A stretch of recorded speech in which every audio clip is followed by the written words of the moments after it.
High বন্ধুরা, আপনাদের কাছে একটি নতুন ভিডিও নিয়ে চলে এসেছি। নিচের যে ডিজাইনটা আছে, ডিজাইনটা কাটার পদ্ধতি। প্রথমে 1 ইঞ্চি পট্টি কেটে নিতে হবে, লাল এবং সাদা। লাল সাদা পট্টি কাটার সময় দেখতে হবে 2 সাইডের মাপটা সঠিক আছে কিনা। তারপরে কাটতে হবে 2 ইঞ্চি পট্টি, সাদা, ব্লু, লাল। মাপটা পারফেক্ট আছে কিনা সবসময় দেখে নিতে হবে।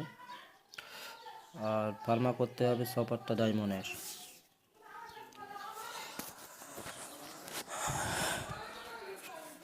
ব্লু পট্টি দিয়ে শুধু 2 ইঞ্চি ব্লু পট্টি দিয়ে ডায়মন্ড হবে, আর সাদা লাল দিয়ে সিঙ্গারা। পালমা সবসময় চেক করে নিতে হবে পালমাটা সঠিক হয়েছে কিনা।